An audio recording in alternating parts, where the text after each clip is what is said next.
வணக்கம். இன்னைக்கு நம்ம பண்ணிட்டு இருக்கிறது ஒரு தஞ்சை விருந்து. அதில் இருக்கிறது தஞ்சாவூர் கயிறு ஆனால் இது நான்வெஜ் கிடையாது. இதில் இருக்கிறது வாழைப்பூ. அதுக்கப்புறம் நம்ம தொட்டுக்க ஒரு உருளை பாயா, உருளைக்கிழங்கு போட்டு ஒரு பாயா பண்ணுறோம். பாயா யூஸ்வலி மட்டன் கால், பட் உருளை வச்சு ஒரு பாயா. அண்ட் அதுக்கு தொட்டுக்க தேங்காய் பால் சாதம். தேங்காய் பால் சாதத்தில் நீங்கள் உருளை பாயை போட்டு சாப்பிட்றீங்க. அண்ட் தொட்டுக்க இந்த கயிறு கோலா ட்ரை பண்ணி பார்க்கலாம். வாங்க.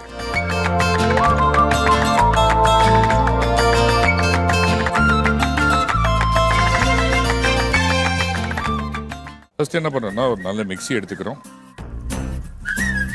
மிக்சியில் நான் ஹோல் கரம் மசாலா வச்சுருக்கேன். இங்கே இருக்கிறது ஒரு பெரிய பீஸ் பட்டை, ஒரு 3 ஏலக்காய் அண்ட் ஒரு 4 பீஸ் கிராம் எல்லாத்தையும் உள்ளே போடுறோம். சோம்பு வறுத்து வச்சுருக்கேன் ஒரு டேபிள் ஸ்பூன் அளவுக்கு, அதையும் போட்டுறோம் உள்ள. இது எல்லாம் ஒரு கொரகொரப்பாக நம்ம அரைக்க போகிறோம். கசகசை ஒரு டேபிள் ஸ்பூன். எனக்கு கொஞ்சம் காரமாக பிடிக்கும், அதனால மிளகா இதை உடச்சி போடுறேன். பூண்டு ஒரு 10-15 பல், இஞ்சி ஒரு சின்ன பீஸ் இந்த சைஸ் அளவுக்கு ஒரு இஞ்சி, பூண்டு ஒரு 10 பல் போடலாம். இதில் நம்ம சின்ன வெங்காயம், கருவேப்பிலை நீங்கள் கட் பண்ணி கூட போடலாம். பட் எனக்கு இந்த மிக்சியில் போடுறது கொஞ்சம் ஈஸி, ஸோ மிக்சிலேயே போட்டுறேன். அதுக்கப்புறம் கொத்தமல்லி சும்மா ஒரு கிள்ளிட்டு உள்ளே போட்டுறேன். அண்ட் இதில் ஒரு சும்மா ஒரு table spoon red chilli powder போடுறோம். நம்ம இப்போ அடுத்த டிஷ்ஷுக்கு போகிறோம். இப்போ நம்ம பண்ண போகிறது தேங்காய் பால் சாதம். தேங்காய் எண்ணெய் ஒரு ப்ரெஷர் குக்கரில் ஒரு 2 டேபிள் ஸ்பூன், அப்படியே நெய், ஹோல் கரம் மசாலா, ஒரு 2 பீஸ் பட்டை, ஒரு 4 கிராம்பு அண்ட் ஒரு 4 ஏலக்காய். அண்ட் இதில் முழுசாக இருக்க பச்சை மிளகாய் அதுவும் போட்டுறோம். அண்ட் ரம்ப இலை. சீரக சாம்பார் ரைஸை வாஷ் பண்ணி சோக் பண்ணி வச்சிட்டோம். அதில் இருக்கிற தண்ணியை வடிச்சிடுறோம்.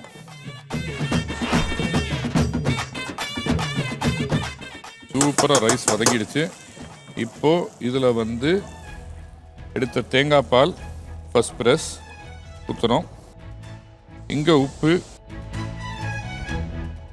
எனக்கு இந்த ஸ்டேஜில் தான் பிரிஞ்சி இலை ஆட் பண்ண பிடிக்கும். Select put it here.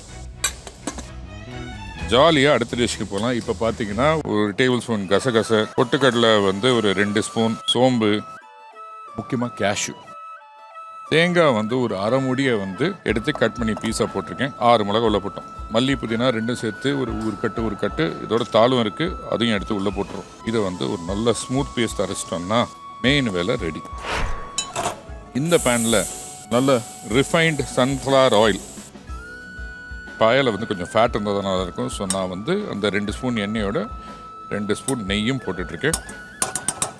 பிரிஞ்சி இலை ஒரு 2, கொஞ்சம் ஏலக்காவும் பட்டையும், வெங்காயம் நறுக்கி வச்சுருக்கேன் பொடிசாக, அதை போட்டாச்சு. இப்படி ஒரு சிட்டிகை உப்பு எடுத்துட்டு கொஞ்சம் ஹைட்டில் இருந்த ஒரு 2 ஸ்பூன் இஞ்சி பூண்டு விழுது, ஒரு பாட்டு இஞ்சி ஒரு பாட்டு பூண்டு போட போகிற உருளைக்கிழங்கு, சின்ன உருளைக்கிழங்கு, அதை தொலியோட வேக வச்சுட்டேன். அதே சைஸுக்கு நீங்கள் முருங்கைக்காய் போடலாம். இதையும் வதக்க போகிறோம். ரெட், எல்லோ, கிரீன் கேப்சிகம் போட்டாச்சு.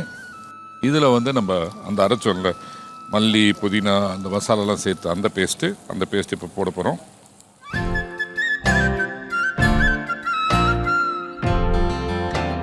வாழைப்பூ மோர்லேருந்து எடுத்து இந்த மசாலாவில் போடுறோம். 3 விசில் வந்துடுச்சு.